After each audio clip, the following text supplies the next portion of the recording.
Hello everyone, स्वागत है आपका अपने यूट्यूब चैनल में। आज का वीडियो है 7th क्लास की एनसीईआरटी का चैप्टर नंबर 4। इसका एक वीडियो हम पहले कर चुके हैं जिसमें हमने किया था वायुमंडल के बारे में कि वायुमंडल में कौन कौन सी गैसें हैं, कितनी कितनी मात्रा में है, और वायुमंडल में जो परतें हैं 5 हमारी, उनके बारे में हम पहले ही कर चुके हैं। आज हम करेंगे मौसम और जलवायु, जिसमें हम पढ़ेंगे मौसम के बारे में कि मौसम किसे कहते हैं और जलवायु किसे कहते हैं। फिर बाद में हम करेंगे तापमान, पवने और वर्षा के बारे में। तो वीडियो को स्किप मत कीजिएगा और वीडियो में लास्ट तक बने रहिएगा। अगर वीडियो पसंद आए तो लाइक कीजिएगा, चैनल को सब्सक्राइब कीजिएगा। स्टार्ट करते हैं आज का वीडियो।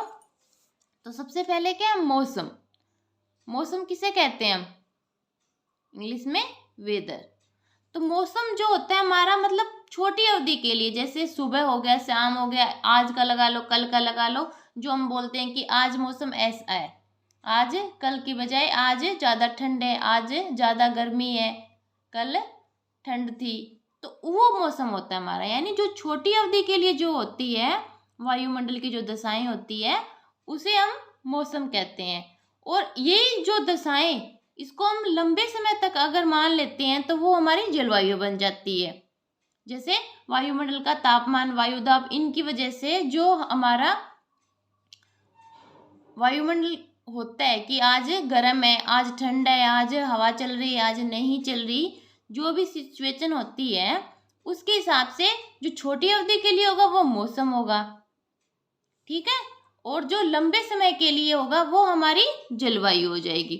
और वायुमंडलीय दशाएं क्या होती है? वायुमंडलीय दशाएं होती है कि वायुमंडल में किस किस हिसाब से हम क्या क्या होता है, यानी जो मौसम और जलवायु को जो प्रभावित करते हैं वायुमंडलीय कारक, उन्हें वायुमंडलीय अवस्थाएं कहेंगे। जैसे तापमान प्रभावित करेगा, वायुदाब प्रभावित करेगा, वर्षा प्रभावित करेगी, आर्द्रता और बादल, ठीक है। तापमान ज्यादा होगा तो गर्मी होगी, तापमान कम होगा तो ठंड होगी, ठीक है। वर्षा होगी तो आपको पता ही है, वर्षा होती है ठंड होती है, नहीं होती है तो गर्मी हो जाती है। आर्द्रता जो हवा में पानी की मात्रा होती है उसे आर्द्रता कहते हैं। बादल आपको पता ही है, बादल होते हैं तो सनलाइट होती है वो कम आती है, नहीं होते हैं तो सनलाइट ज्यादा आती है। इसी प्रकार इन्हीं के आधार पर मौसम और जलवायु को डिफाइन किया जाता है। तो मौसम इंग्लिश में वेदर किसे कहते हैं? छोटी अवधि के लिए वायुमंडलीय अवस्थाओं के अध्ययन को क्या कहते हैं? मौसम कहते हैं। जैसे कल की तुलना में आज ज्यादा ठंड है, या कल की तुलना में आज ज्यादा गर्मी है, कल मौसम ऐसा था आज मौसम ऐसा है, वो क्या हो गया हमारा? छोटी अवधि के लिए हो गया। यानी कल और आज, या 1-2 दिन का लगा लो, वन वीक लगा लो, ठीक, तो वो हो जाता है हमारा मौसम। अब बात करते हैं जलवायु यानी क्लाइमेट। लंबी अवधि के लिए वायुमंडलीय अवस्थाओं के अध्ययन को क्या कहते हैं? जलवायु कहते हैं। जैसे भारत की जलवायु उपोष्ण कटिबंधीय है। यानी भारत की जलवायु क्या एक दिन के आधार पर निर्धारित कर रखी है हमने? नहीं, बहुत टाइम लगा है, तभी ये पता चला है कि भारत की कुल मिला के जलवायु कैसी है? उपोष्ण कटिबंधीय। यानी ना तो गर्म है ना ठंडी है, मतलब मिक्स वाला है, कभी गर्म हो जाती है कभी ठंड, दोनों को मिला के उपोष्ण कटिबंधीय है। अब बात करते हैं तापमान की। तापमान किसे कहते हैं? तापमान किसे कहते हैं? क्या परिभाषा होगी तापमान की? तापमान की परिभाषा होगी किसी वस्तु को ठंडा या गर्म महसूस करना, वही तापमान है। ऐसा नहीं है जो गर्म हम महसूस करते हैं वो तापमान नहीं। अगर उनको पता चल रहा है कि वस्तु ठंडी है, वो भी उसका ताप है। जैसे पानी 100 डिग्री सेल्सियस पे गर्म होता है, यानी हमें पता चल रहा है कि पानी उबल रहा है, तो हमने सोच लिया ये गर्म है, इसका तापमान हमें पता था। अब बर्फ है, बर्फ का भी तो कोई तापमान है, तभी वो बर्फ बनी है, यानी 0 डिग्री लगा लो। तो क्या होता है? किसी वस्तु को ठंडा या गर्म महसूस करना तापमान है, ठीक है। और किससे मापते हैं इसको? तापमाप किसे मापते हैं? जैसे हमारी बॉडी का टेम्परेचर थर्मामीटर से मापते हैं हम, ठीक है। तो क्या है?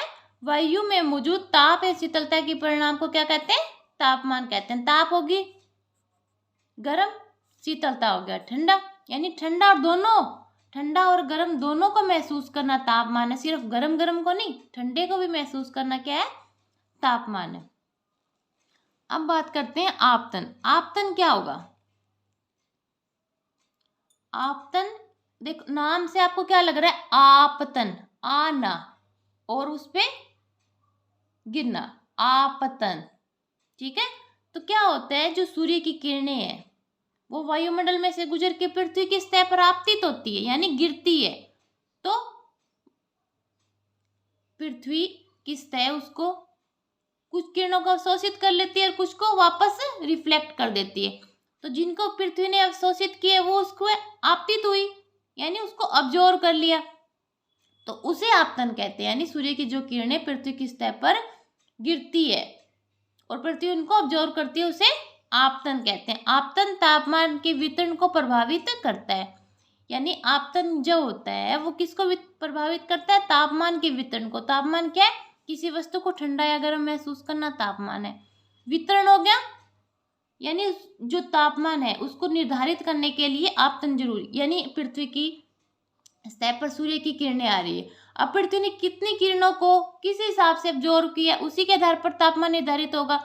यानी सूर्य की जो किरणें हैं उसको पृथ्वी ने अब्जॉर्व कर लिया, उससे उसकी सतह गर्म होगी, उसके आसपास की वायु गर्म होगी, वायु गर्म होकर ऊपर उठ गई, जो ठंडी वाली थी वो नीचे आ गई, तो गर्म किया ना तापमान को, यानी जो वायुमंडल है उसको गर्म कर दिया। तो आपतन किसको प्रभावित करता है, तापमान को प्रभावित करता है। सूर्य से आने वाली वह ऊर्जा जिसे पृथ्वी रोक लेती है आपतन कहलाती है। आपतन क्या होता है, जो सूर्य की किरणें है पृथ्वी जिन्हें अब्जॉर्व कर लेती है वो आपतन हो गया, यानी जो उसकी सतह पर गिर रही है और पृथ्वी ने उसे अपने आप ले लिया, वो आपतन है। ठीक है, और जो ये आपतन होता है वो भूमध्य रेखा पर आपतन या सूर्य तप ज्यादा होता है, क्योंकि भूमध्य रेखा जो हमारे देख, भूमध्य रेखा कौन सी होगी, जो सेंटर वाली है 0 डिग्री अक्षांश। ठीक है, उसके ऊपर है कर्क रेखा हमारी, उसके नीचे है मकर रेखा। तो जो 0 डिग्री अक्षांश है हमारा, इस पर सूर्य की किरणें सीधी आती है, तो सूर्य की किरणें सीधी आएगी तो तापमान ज्यादा होगा, क्योंकि पृथ्वी की सतह पर सीधा आएगा तो पृथ्वी उसे अब्जॉर्व कर लेगी। जैसे जैसे ऊपर की तरफ जाते जाते हैं सूर्य की किरणें तिरछी होती जाती है, यानी ध्रुवों पर पहुंच के सूर्य की किरणें तिरछी हो जाती है, तो वहां पर जो सूर्य की किरणें वो कम पहुंच पाती है, तो तापमान अपने आप ही कम हो जाएगा। तो क्या होता है, जो आपतन होता है वो कहाँ पर ज्यादा होता है, भूमध्य रेखा पर, और कम कहाँ होगा, ध्रुवों पर। ठीक है, उसी के हिसाब से ये क्या है, हमारा एक ग्राफ बनाया हुआ है। ये हमारी 0 डिग्री अक्षांश यानी भूमध्य रेखा है, ये है 23.5 डिग्री नॉर्थ यानी कर्क रेखा, ये है 23.5 डिग्री साउथ यानी मकर रेखा। तो जो सूर्य होता है भूमध्य रेखा पर कब लंबवत होता है, 23 मार्च को। ठीक है, फिर जून में चला जाता है मकर रेखा पर, फिर वापस आता है सितंबर में भूमध्य रेखा पर, फिर दिसंबर में आता है मकर रेखा पर। ऐसे ऐसे ये चक्कर चलता रहता है, ऐसे पहले आया भूमध्य रेखा पर, फिर कर्क पर, फिर वापस भूमध्य पर, और फिर ऐसे। इस पे क्या हुआ, जो मकर रेखा और कर्क रेखा और जो मकर रेखा है उसमें मान ले 1 ईयर में सूर्य एक बार ही लंबवत हुआ, एक बार कर्क रेखा पर, एक बार मकर रेखा पर। जो भूमध्य रेखा है उस पर सूर्य 2 बार लंबवत हुआ, तो ऑटोमेटिकली इसका तापमान ज्यादा हो गया, यानी जो आपतन है वो ज्यादा हो गया भूमध्य रेखा पर और इन पे कम हो गया। तो यही रीजन है कि भूमध्य रेखा पर तापमान अधिक होता है और जैसे जैसे हम ऊपर की ओर जाते हैं तापमान कम हो जाता है। यानी जैसे अक्षांश तो बढ़ रहे हैं हमारे, पर तापमान क्या हो रहा है, कम हो रहा है, क्योंकि यहाँ 0 से हमने शुरू किया था, ऊपर जाते हैं 90 तक, तो अक्षांश तो बढ़े हमारे, पर तापमान क्या हुआ हमारा, कम हुआ है। तो क्या हो गया, जैसे जैसे हम निम्न अक्षांश से उच्च अक्षांश की तरफ जा रहे हैं तापमान में कमी होती है। क्या होती है, तापमान में कमी होती है। तो तापमान को कौन प्रभावित कर रहा है, अक्षांश प्रभावित कर रहे हैं। कौन प्रभावित कर रहा है, अक्षांश प्रभावित कर रहे हैं। और जैसे जैसे हम पृथ्वी की सतह से ऊपर की तरफ जाते हैं, यानी जैसे जैसे ऊंचाई बढ़ती है, जैसे जैसे ऊंचाई बढ़ती है वैसे वैसे टेम्परेचर क्या होता है, कम होता है। क्योंकि हम जो वायुमंडल के जो परतें हैं उनके बारे में हमने डिस्कस किया था, उसमें हमने देखा था कि जैसे जैसे हाइट बढ़ती है वैसे वैसे टेम्परेचर कम होता है। क्या होता है, टेम्परेचर कम होता। अगर ऐसा नहीं होता तो पहाड़ों पर बर्फ नहीं मिलती, क्योंकि वो सूर्य के पास होते तो वहाँ पे तापमान ज़्यादा होना चाहिए था, पर ऐसा नहीं होता। ऐसा क्यों नहीं होता, क्योंकि वायुमंडल है जो सूर्य की किरणों के लिए पारदर्शी माध्यम का काम करता है और वो पृथ्वी की सतह पर उसको आने देता है, फिर पृथ्वी उसको रिफ्लेक्ट करती है, तब वायुमंडल उसको ऑब्जर्व करता है। इसी वजह से नीचे का तापमान ज़्यादा है और ऊपर का तापमान कम है। तो तापमान को और कौन प्रभावित कर रहा है, ऊंचाई प्रभावित कर रही है। कौन प्रभावित कर रहा है, ऊंचाई प्रभावित कर रही है। जो हमने वायुमंडल की परतें देखी थी उसमें हमने ये बात किया था। और जो वायुमंडलीय घटनाएं हैं वो कौन सी वायुमंडल की परत में होती है, क्षोभ मंडल में होती है। जो भी जितनी भी सारी घटनाएं होती हैं वायुमंडल की वो क्षोभ मंडल में होती है, जो पहली परत है हमारी। तो तापमान को अक्षांश प्रभावित करेगा, ऊंचाई प्रभावित करेगी। अब नेक्स्ट है समुद्र से निकटता। ठीक है, यानी जो क्षेत्र समुद्र के निकट होगा वो ना तो जल्दी गर्म होगा ना जल्दी ठंडा होगा, तो ये प्रभावित करेगा। क्योंकि पानी ना तो जल्दी गर्म होता है ना ही जल्दी ठंडा होता है हमारे मैदानी इलाकों की अपेक्षा। तो समुद्र से जो निकटता है वो भी प्रभावित करेगी। आगे हवा की धारा, यानी जैसे हम कहते हैं गर्मियों में लू चल रही है, सर्दियों में ठंडी शीतलहर चल रही है, वो भी तापमान को प्रभावित करी, उसी के हिसाब से उसका नामकरण हो गया। अब है वनस्पति। क्या, वनस्पति भी प्रभावित करती है। आपको पता है जहाँ वनस्पति होती है वहां का तापमान कम होता है, क्योंकि क्या होता है, जो पेड़ पौधे हैं जो हमारा कार्बन डाइऑक्साइड लेते हैं, ऑक्सीजन रिलीज करते हैं, वो साथ में जलवाष्प को भी रिलीज करते हैं। उससे जो हवा में नमी है वो बनी रहती है और तापमान कम रहता है। तो वनस्पति भी प्रभावित करती है। अब है महासागरीय धारा, यानी जो महासागर से धारा होती है वो भी हमारे तापमान को प्रभावित करती है। तो तापमान को कौन कौन प्रभावित करेगा, अक्षांश, ऊंचाई, समुद्र से निकटता, वनस्पति, हवा की धारा और महासागरीय धारा, ये सब तापमान को प्रभावित करती है।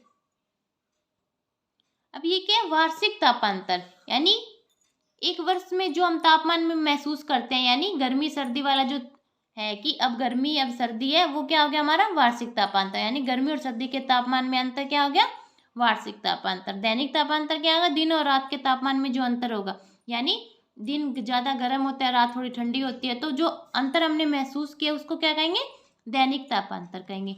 और तापमान को प्रभावित करने वाले कारक हम ऑलरेडी डिस्कस कर चुके हैं। पहला है अक्षांश, दूसरा है ऊंचाई, समुद्र से निकटता, हवा की धारा, वनस्पति और महासागरीय धारा की कैसे कैसे ये सब प्रभावित करते हैं। निम्न अक्षांश पे तापमान क्या होता है, उच्च होता है, और उच्च अक्षांश पे तापमान कम होता है, क्योंकि जैसे जैसे भूमध्य रेखा से हम ध्रुवों की तरफ जाते हैं सूर्य की किरणें तिरछी होती जाती है और तापमान कम होता जाता है। ऊंचाई भी, यानी इनका जो रिलेशन है वो अपोजिट है, यानी हाइट बढ़ेगी तो तापमान कम होगा। अब बात करते हैं वायुदाब की, यानी वायुदाब क्या होता है वो देखते हैं। तो तापमान तो हम देख चुके हैं, हम देखेंगे वायुदाब। पृथ्वी की सतह पर वायु के भार द्वारा लगाया गया दाब क्या है, वायुदाब कहलाता है। यानी पृथ्वी की सतह पर वायु के भार द्वारा, यानी जो वायु है उसके जो पार्टिकल है वो कोई ना कोई भार, उनका वेट है, और वो दबाव तो लगा ही रहे हैं। अगर वेट है तो दबाव तो लगाएंगे। अगर हम किसी वस्तु को उठाते हैं तो हमें महसूस होता है कि हल्की है, भारी है, यानी कोई दबाव तो वो लगा ही रहे हैं। तो क्या हो गया, पृथ्वी की सतह पर वायु के भार द्वारा लगाया गया दाब क्या है, वायुदाब कहलाता है। क्या कहलाता है, वायुदाब कहलाता है। वायुमंडल में ऊपर की ओर जाने पर दाब तेजी से गिरने लगता है। यानी जैसे जैसे हम वायुमंडल में ऊपर की ओर जाते हैं तो क्या होता है, दाब कम होने लग जाता है। जैसे हाइट बढ़ी तो क्या हुआ, टेम्परेचर कम हुआ, टेम्परेचर कम हो गया, और वायुदाब भी क्या होता है, कम होता है। क्योंकि जैसे जैसे हाइट बढ़ेगी टेम्परेचर कम होगा। टेम्परेचर कम होगा तो जो पार्टिकल है वो भारी हो जाएंगे, तो भारी होंगे तो दाब अपने आप ही ज़्यादा हो जाएगा। नेक्स्ट क्या है, समुद्र स्तर पर वायुदाब सर्वाधिक होता है। अगर आपसे कोई पूछे कि कहाँ पर वायुदाब सर्वाधिक होता है तो कहाँ पर होता है, समुद्र स्तर पर, क्योंकि जो समुद्र में पानी है, ठीक है, तो पानी ना तो जल्दी गर्म होता है ना जल्दी ठंडा होता है, वो वायुदाब को प्रभावित करेगा। और ऊंचाई पर जाने पर यह घटता जाता है। जैसे जैसे हम ऊंचाई पर जाते हैं वायुदाब घटता जाता है। वायुदाब का क्षैतिज वितरण किस स्थान पर उपस्थित वायु के ताप द्वारा प्रभावित होता है। यानी जो वायुदाब है वो किससे प्रभावित होता है, ताप से प्रभावित होता है। किससे, ताप से। तो जब प्रेशर और इसका रिलेशन है टेम्परेचर का, वो अपोजिट है। क्या है, अपोजिट रिलेशन है। यानी जैसे जैसे टेम्परेचर बढ़ेगा वैसे वैसे क्या होगा, वायुदाब बढ़ेगा। क्योंकि हम देखते हैं जो वायुमंडल की जो परतें हमने की थी वैसे उनमें तापमान बढ़ा, तापमान बढ़ा तो वायुदाब कम हुआ। क्योंकि कोई चीज गर्म होगी तो वो फैलेगी, फैलते ही वायुदाब कम हो जाएगा, पास में आएंगे तो वायुदाब ज्यादा होगा, और जैसे जैसे फैलेगी वो वायुदाब कम हो जाएगा। तो वायुदाब को कौन प्रभावित करेगा, तापमान प्रभावित करेगा। अब इनमें संबंध क्या है वो देखते हैं कि तापमान और वायुदाब में क्या संबंध है। जिन क्षेत्रों में तापमान अधिक होता है वहां की हवा गर्म होकर ऊपर उठती है, इससे कम दबाव का क्षेत्र बनता है। यानी गर्म चीज फैलेगी, फैलते ही दबाव कम हो जाएगा उसका, तो कम दबाव का क्षेत्र बन गया। कम दबाव बादल, आसमान और गीले मौसम से जुड़ा हुआ है। यानी जैसे क्या हुआ कि तापमान ज्यादा है तो वायु फैल गई और फैल के हल्की हो गई, हल्की होके वो ऊपर उठेगी, ऊपर उठते ही बादल बनाएगी और फिर बारिश होगी। गीले मौसम क्या क्या मतलब है, बारिश से, यानी आर्द्रता से मतलब है। नेक्स्ट क्या है, कम तापमान वाले क्षेत्र में हवा ठंडी होती है इसलिए वह भारी है। भारी हवा नीचे रहती है और एक उच्च दबाव का क्षेत्र बनाती है। यानी भारी चीज तो दबाव डालेगी तो दबाव क्या होगा, उच्च होगा, यानी ज्यादा होगा। उच्च दबाव साफ और धूप वाले आसमान से जुड़ा है। यानी अगर भारी हो गई हवा तो वो नीचे रहेगी, ऊपर थोड़ी ना जाएगी, नीचे रहेगी तो बारिश नहीं होगी, तो क्या रहेगा, साफ और धूप वाला आसमान रहेगा। तो क्या रिलेशन हो गया इनमें, अपोजिट रिलेशन हो गया। यानी टेम्परेचर ज्यादा होगा तो प्रेशर कम होगा, और प्रेशर ज्यादा होगा तो टेम्परेचर कम होगा। नेक्स्ट क्या, हमारे पवन के प्रकार, यानी जो पवनें हैं वो कितने प्रकार की होती है उनका बताया गया। इस वाले जो चैप्टर है इसमें पूरा डिटेल से नहीं बताया गया, जो थोड़ा ही इनके बारे में जानकारी दी गई है, तो उतना ही करेंगे। जो ज़्यादा होगा वो हम नेक्स्ट चैप्टर में, पवन का जो चैप्टर है उसमें करेंगे। तो पवन के प्रकार में क्या आ गया, स्थायी पवनें, यानी पवन है वो 3 प्रकार की होगी। पहली है स्थायी पवनें, दूसरी है मौसमी पवनें और तीसरी है स्थानीय पवनें। तो इसमें क्या है, जो स्थायी पवनें हैं उनको भी 3 भागों में बांटा गया है। पहला हो गई व्यापारिक पवनें, जो 10 डिग्री अक्षांश से लेके 30 डिग्री नॉर्थ और साउथ में, यानी नॉर्थ नॉर्थ वाला नहीं, नॉर्थ और साउथ दोनों में 10 डिग्री अक्षांश से लेके 30 डिग्री अक्षांश तक जो पवनें चलती है उनको क्या कहते हैं, व्यापारिक पवनें कहते हैं। ठीक है, अब आगे है पछुआ पवनें। पछुआ पवनें